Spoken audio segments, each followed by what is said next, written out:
Today we're unpacking 7 ugly truths about the beauty industry currently that are going to save you money. I love a good rant video as much as the next person just complaining about things that bug them in makeup or in the industry, but I wanted to make this uniquely useful because I can't sleep at night if I don't think my content is useful. That's a personal problem. But also, these are just things that I have written down as they've come to me that I think are clouding the space and making it harder to navigate for people who are just looking for high quality makeup. And I want to put them all in one video so that we might all get a little bit of healthy skepticism when we are consuming content or thinking about our next purchase, because there are so many things competing for our attention and competing for our money right now. Hopefully this adds a little bit of clarity. So let's go ahead and jump in. The first thing that really bugs me that I think is really important for consumers to be aware of is that a lot of brands right now are kind of being forced to make choices about the products that they release based on virality above performance. That doesn't mean that they always perform poorly, but I'll ask you to think again about the Milk Jelly blushes because they are definitely a virality and like visual interest before performance type product, and you can feel it when you have it in your hands. Does it function? Yes. Is it the best blush in the world? No. And they knew that when they put it out. They didn't advertise it as some revolutionary formula in terms of performance. They put it on TikTok because they knew people would be curious and want to eat it. To me, that does not translate into a good process for developing makeup, but that's what we've been shoehorned into because of TikTok. You're gonna hear me complain about TikTok a lot, but I think it's so important to understand the impact that TikTok and short form content have had on our consumer habits, because a lot of us didn't notice it happening to us. And some people are young enough that that's actually the first way that they consumed beauty influencer content. So I do feel a certain responsibility as a legacy member of the beauty community, let's say, to lift the veil, peek behind the curtain a little bit. Another example of this is that sunscreen that is foam. That's all you need to cover your entire face like this if you're a normal person. If you need clickbait to start out a pretty boring story time and people will only sit through it if you start out with the white crown all over your face, then maybe you need to use that much, but no. Like the way this TikTok specifically, but honestly, it takes no time at all to find one that's gonna piss you off. This TikTok specifically does everything wrong. She's like, actually, I'm telling you the truth, versus all the people who are clickbaiting by putting this big amount of this whipped cream sunscreen from vacation all over their face as clickbait. She's like, this is all you need. No, that is sunscreen. There's no sunscreen on the planet that is all you need of. And I'm not even the sunscreen police. I just know that that's ridiculous. She's like, look, it covers my face. Second of all, the filter that she's using. When you rub your face like that and you can't see pores and your skin doesn't move, that, I'm sorry, our phones film better than that, okay? Like, even my stupid photo booth is like still at like, 5 megapixels. Still, you can see my pores. She's got a beauty filter on. Like, it just makes me crazy. TikTok is just so incorrect and like weaponized non-correctness.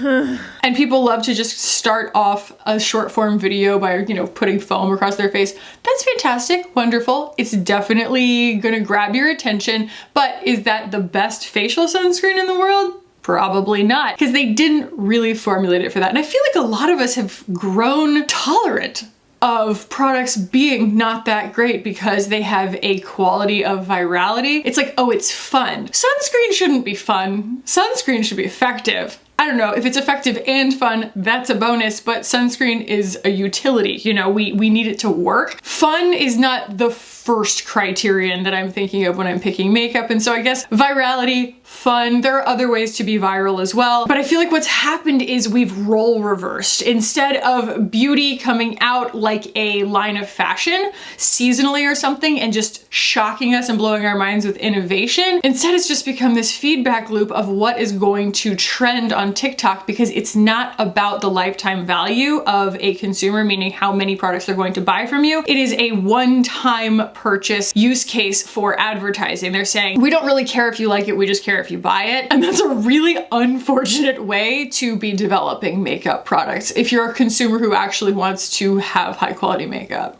right? The next one, brands.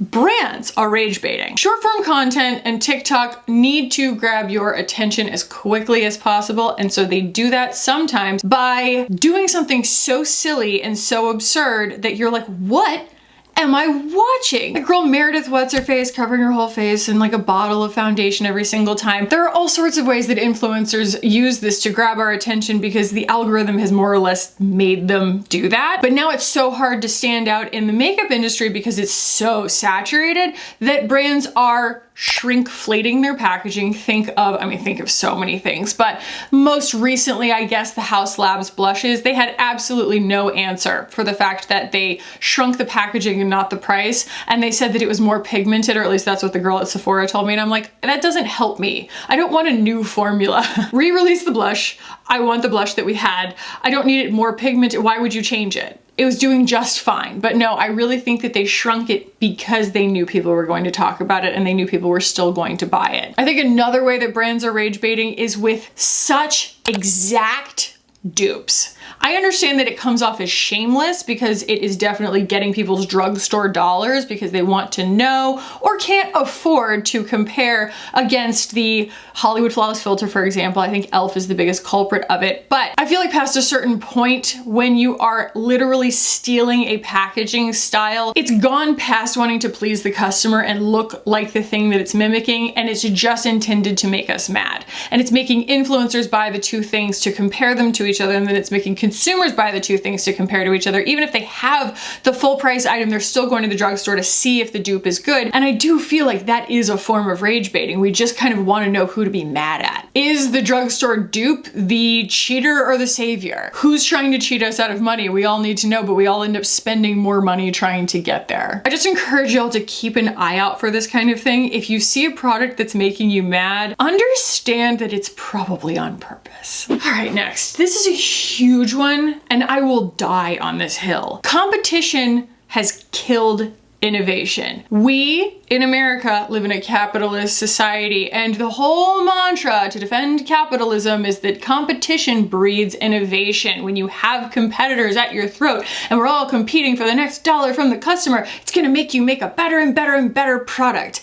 Except when it doesn't. And the phenomenon has completely flipped on itself lately because first, we have trend spotters where their entire job is to predict what our next viral formulas are going to be. Lately, it's been non-lipstick lip products. And that has been a vague category that, as you've seen, every brand has been iterating on as fast as they possibly can, flooding the industry with their version of it. I just made a video. Everybody and their dog made a video comparing all these viral lip balms because it's just such an obvious thing to do. Especially if you're getting PR, you're like, I have 100 of these things. Like, this really begs a video, not just reviewing one, but reviewing all of them at once, because if I were a consumer, I would want to know the difference. And so I am a little bit torn sometimes about whether it's making my job easier or more boring. I mean, obviously I love to make videos that are roundups of very similar formulas to tell you which one is the best,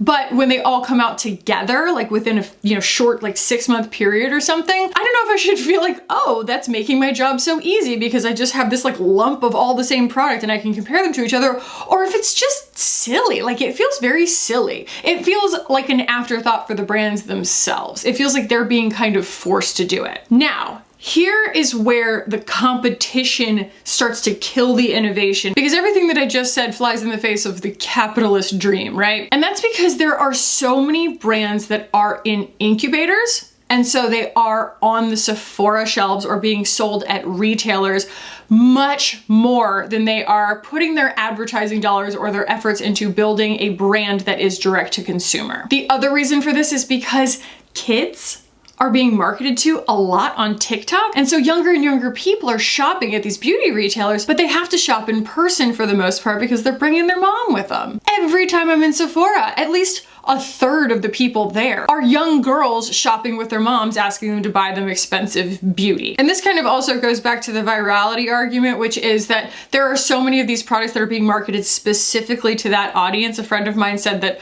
her niece was like, hey, will you get me this toner that has niacinamide in it? And she's like 12. And she was like, if you can tell me what niacinamide does, I'll buy it for you. And she's like, because they're being told on TikTok by their favorite influencers that niacinamide is a good ingredient. And so brands are putting it in freaking everything so that they can sell it to those kids, not really because it's a good thing to have in a product necessarily. I don't really even think that niacinamide does anything for me. And a lot of people are allergic to it. And so you're putting an ingredient in a product that's like going to sell to someone, but also completely rule it out for someone else. I digress. The whole point of saying that they are in Sephora on the Sephora shelves versus direct to consumer is that their margins are razor thin. I have friends who have had their brands in Sephora. You would think that being in Sephora means that you've made it as a brand.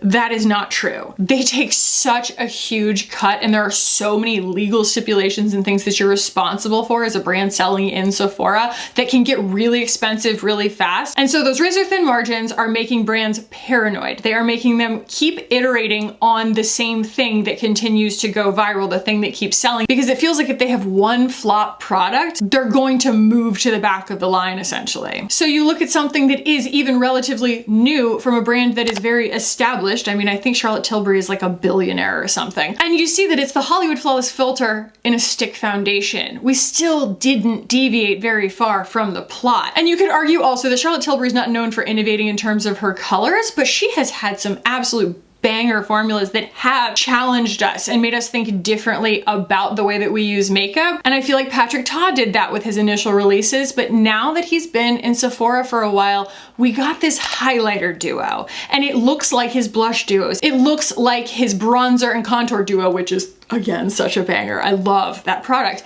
But did we need a duo in a highlighter?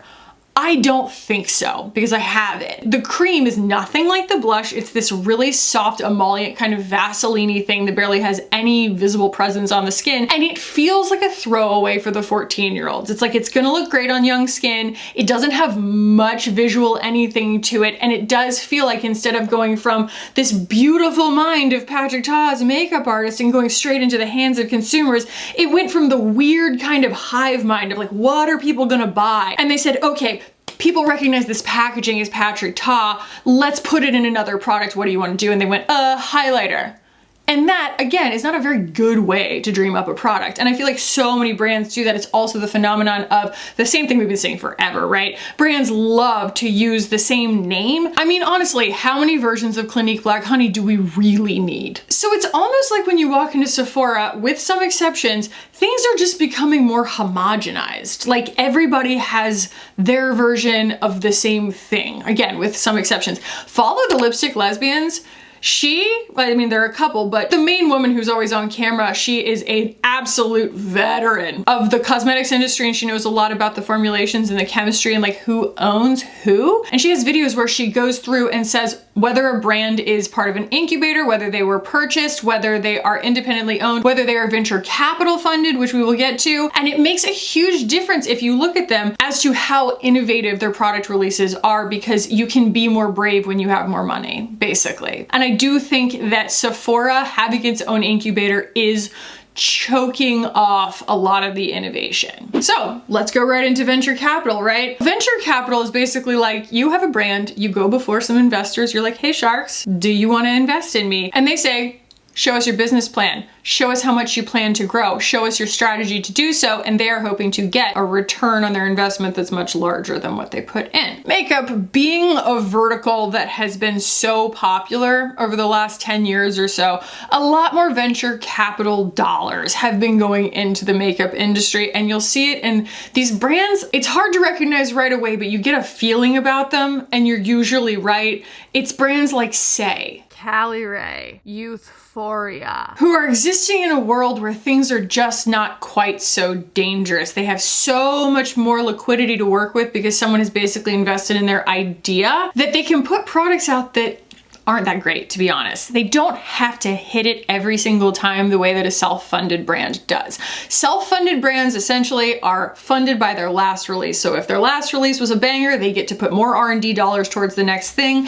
And it really rides on that until something truly takes off or until they get investors, right? So what ends up happening is that as you're shopping at a beauty retailer, if you are uninitiated to some of these brands, which honestly most people are not watching my channel or watching beauty beauty YouTube to like get a really firm understanding of the beauty space. They're going into a makeup store looking for a makeup item and they just want to know which one is good. And they're talking to a sales associate to get that information. So as they're combing through these things, if they find one product that is good and it is from a brand that is one of these venture capital funded brands, liking a product builds equity and maybe even brand loyalty with a customer, and then they'll buy another product from that brand and be like, well, why wasn't this good? I say this as someone who bought Say's first whole range of beauty before they were even a twinkle in the eye of Sephora. I bought the whole thing and it was awful. I mean, start to finish, so half-baked. It was so bad. And I'm sorry, you don't put out bad products on your first try if you are passionate about making makeup and you are actually passionate about making a profit. That is the behavior of someone who doesn't come from a makeup background, wants to get into the makeup vertical, and just got a bunch of money. And guess what? They're trying to take yours. And that is why I tend to gravitate towards makeup artist-owned brands so much, is because you really are buying their expertise, you're buying their years of experience, whereas you can feel the fact that those products are kind of uninspired because it's not someone who was passionate about makeup, it was someone who was passionate about making money, okay? And they worked their way around to making a pretty good product. So it's like it's on the shelf because they have a lot of money. It's not on the shelf because it's good, and I want to make y'all aware of that. All right, next one. I'm coming for influencers, okay? We eat our own sometimes, I guess, but I'm going to be that obnoxious millennial and talk about how frustrating TikTok is in the beauty vertical specifically. There are so many other things that work in short form delivery, especially in as nuanced as this space has become. Beauty does not work on TikTok, beauty reviews specifically. First of all, the motivation is to grab your attention, not to be good. Again, we're talking about virality, but for the influencer and not quality of the actual content and also quality of the advice. Secondly, it's just so crammed in. There are so many nuanced differences between products and a lot of the information that I would want to convey. It has to be long form because that's the information that I think you need to be equipped with in order to make an educated buying decision. You shouldn't buy something just because an influencer told you to. It is my responsibility to give you the information that you need to make that decision for yourself, because just because I like something doesn't mean that you're gonna like it. And sometimes for the reasons that I don't like something, it does end up being perfect for you. So none of that can really make it into a 90-second TikTok. Now, don't get me wrong, bottomless source of bad takes that I get to debunk. So I used to want TikTok to go away. I don't really want TikTok to go away now because every time I open TikTok, which I do not do recreationally, it is purely for work. If there was a subscription fee, I would be able to write it off on my taxes, okay? Like, I don't TikTok, I don't. But every time I open it, I am confronted. The word is confronted. It is so confrontational. I am confronted with someone yelling at me about something, and I'm always like, that's a bad take. You had to cram too much information into a tiny space. You're trying to get people's attention more than you're trying to deliver useful information.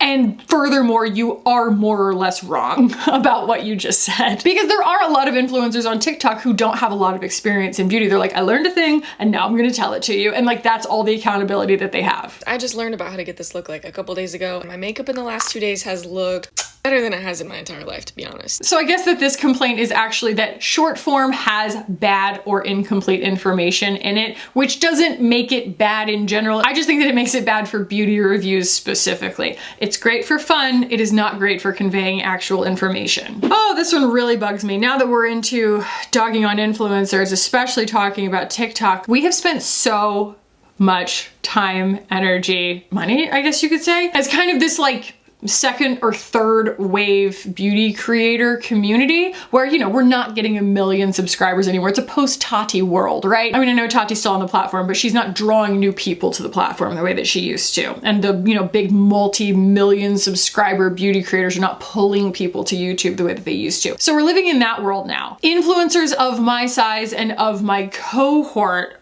I feel like have been really trying to gain credibility, and credibility on behalf of influencing as a job. We want to build trust, and we have worked so hard on YouTube to be unbiased a lot of times at the cost of partnerships and things like that. I really do feel like I speak on behalf of pretty much everybody in my cohort. We really came to YouTube to be different from the people who were shilling. Like Jaclyn Hill is a big example of it, but there were a lot of influencers, and still are, but very few I feel like in the current beauty space on YouTube who are really willing to lie for money. And also consumers became more savvy of it. And so we would get called out if we did what felt like kind of an insincere sponsorship or something that just didn't have synergy with our content. If it felt off, if it gave weird vibes, it would really be repellent to the viewer because the viewer was seasoned at that point.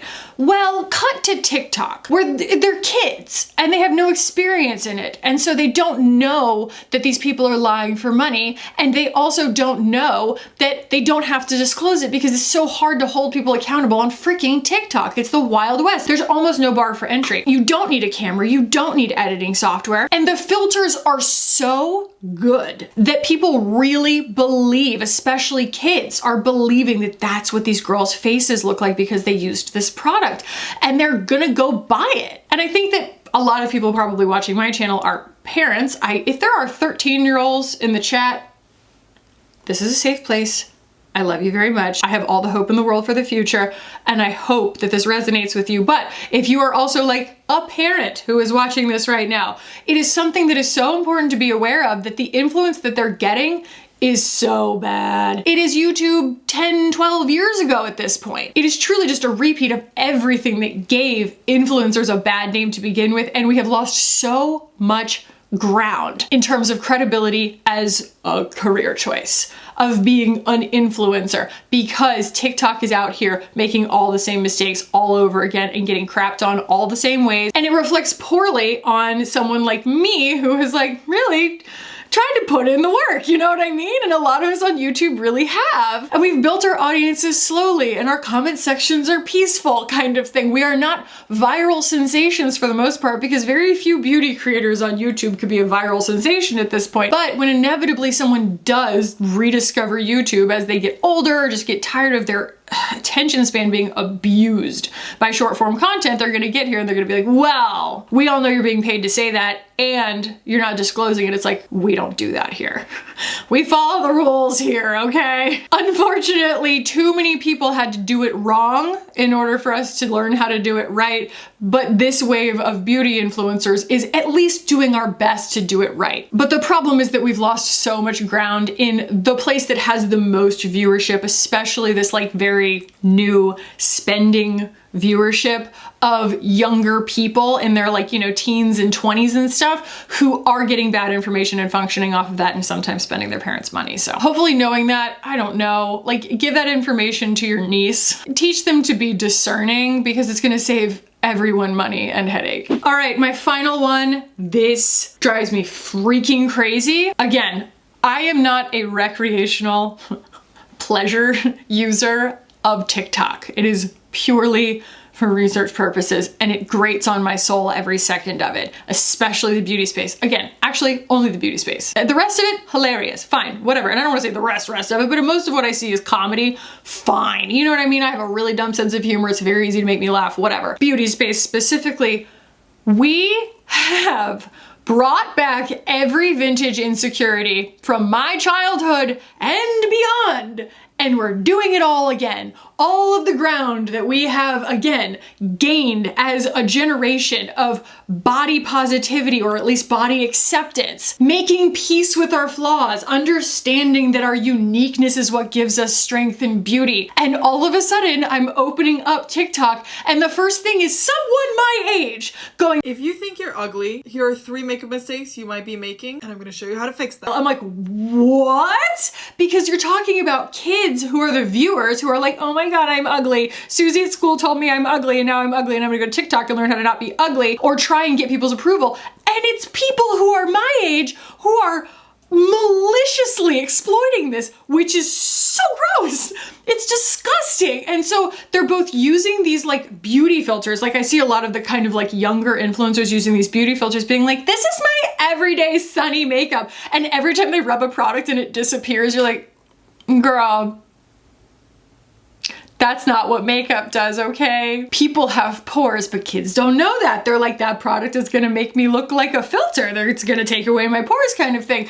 And they do start to think that they're ugly. And so then they're going on to TikTok looking for answers and tutorials, and someone has the audacity to immediately scream at them, if you think you're ugly, watch this tutorial. I mean, and it took nothing for me to find that. Like, it was a popular video, you know? It was like the second thing that I saw when I looked for like makeup tutorial, and I was like, this is the diet that our children are on? Good God. And I mean, it's everything. I saw like a spoof on Instagram the other day talking about how this generation has invented something called facial harmony, and her explanation for it was eyes good, nose good, eyes and nose together, bad. And it's just this intangible to make us all feel insecure. And it's like, no! All of these kids need to go and watch every season of the current Queer Eye and just watch Jonathan Van Ness look at every single person on that show and be like, you are so beautiful. And then when you look at it through their eyes, you go, they are so beautiful. Oh my God, it is really uniqueness that makes us beautiful. And then it's just like, wait a second. This can be taught. This is not a maturity thing. This is truly just radical acceptance of the fact that it is not homogeneity that is making us worthy. It is actually our uniqueness and what makes us different that gives us our worth. That we are uniquely beautiful, and it's fun and lovely to like own that and invest your time and energy into making yourself a really cool, well-rounded individual and chasing down your interests rather than chasing down someone else's interests, because you will never catch up and it will never be fulfilling. Now, granted, yes, there is something to be said for assimilating in your teens because you find your tribe. I mean, I dressed like an emo kid because it was like, I want to find my tribe. I am a reject. I'm not gonna do sports or cheerleading like I tried and it didn't work kind of thing. I don't fit in with these people. I need to find my people, and my people are hipsters, okay? That is valuable, but it's when it becomes weaponized as involuntary. TikTok is involuntary. Google owns YouTube, and Google is by definition self-selecting. I used to work in Google paid ads. I did it for like, I don't know, 8 or 9 years or something. I did it part-time while I was starting my channel too. And so I was constantly explaining to clients like, no, I can't make people click on something if there's no search volume for it, right? It is a self-selecting, self-elected platform. No one is going to show you something that you didn't ask to see in one way or another. And that's why YouTube is the second largest search engine in the world, is because Google is the first largest. And we have this super sophisticated search algorithm here, you know, with the exception of that hilarious new AI function that no one should trust. Honestly, they're probably gonna get sued about it because people are gonna be eating rocks. Again, I digress, but the difference is that TikTok is just forcing things at you. Even if you didn't want to see something, you're gonna see a few seconds of it before you decide that you don't want to see it. And it doesn't have a very sophisticated search algorithm. It's a very frustrating kind of, again, abusive to your attention span kind of platform. And so you are seeing a lot of things that you didn't want to see. And that gives content and content creators the ability to bully you without even knowing you. Because by virtue of the fact that marketing, especially for beauty products, is entirely reliant on giving you an insecurity. They want to tell you what you're missing so that they can sell you the thing to fix it. That is beauty marketing in a nutshell. Oh, you didn't know that you had dark circles? Well, you do, and I'm going to sell you a concealer about it, kind of thing. I don't think anybody should have to watch an ad until their brain is fully formed, to be honest. I will do everything in my power not to watch an ad because it does. It makes you feel a new insecurity before it teaches you how to solve it. And I feel like TikTok is disgusting in that respect. They are just reinventing, reusing, rinse and repeat every single thing that we ever felt insecure about as kids, and it has moved us backwards as a civilization, okay? Same way that kids are vaping now, don't get me started, good God. Millennials killed the cigarette industry, and y'all brought it back. I don't want to talk about it. It makes me so mad. Like, what are we doing anyway? Oh, bless. The last thing that kids or any beauty consumer needs is to be bullied against their will by the content that they're consuming on a platform that doesn't give you a choice as to what it is that you're watching, at least until you're a few seconds in. So that is my beef, and that is why I think that TikTok is terrible. And mainly, you know, it's an overarching idea of like, the reason that I'm bagging on TikTok so much is because it is the freaking zeitgeist right now. Like, it is the thing that is like the biggest, most talked about thing. Like, how to get views on a YouTube video, comment on TikTok trends, okay? And I just can't stomach it because I can't watch that much TikTok. Don't make me do it. You know what I mean? Like, I could become like a viral commentary YouTuber, but boy, that just doesn't sound fun to me at all. I don't want to watch TikTok. All that to say, it is not necessarily a grudge on TikTok. It's a grudge on, you know, this phenomenon and whatever form it has taken in order to deliver this kind of terrible information to people. TikTok just happens to be what it is currently. And I think that it's just so important for people to talk about it and have some counter messaging about. I knew I was going to get incensed by the end of this video. That particular bullet point is so frustrating to me, but I think it's so important for us to talk about it because that part of the internet's flooded with bad information, and almost exclusively bad information, because bad information or information that makes you feel bad tends to go viral because people are like, ew, oh, I suck. And then they just kind of like look for confirmation bias of how much they suck. Looking for approval is a hell of a drug. And TikTok does a really good job of keeping them wanting it. And it's just something that we need to circulate an awareness for and start to kind of push back against, because it is toxic and it is pervasive and it is disgusting, and it's so aggravating because I feel like we moved past it to such a large degree in terms of tolerance across the board, and it's also adults taking advantage of it, and they should be frankly ashamed of themselves. So the things that people will do for money, oh, I just can't sleep at night when I think about it. But I hope that this is valuable for y'all. Stick some stuff in the comments down below if it grinds your gears and you think that it's something that needs to be talked about more. Not just, you know, I mean, sure, tell me about your pet peeves, that's fine, but the greater good is what we're trying to keep in mind here, making people aware of phenomena that are not necessarily immediately visible that might help people like save money and sanity in the long term. So if y'all liked this, give the video a thumbs up. If you're not yet subscribed, I would love it if you did. I'll put a video up here that I think you will enjoy if you liked this one. I love y'all so tremendously much. I truly do. This community is fantastic, and I hopefully will see you in the next one. Bye.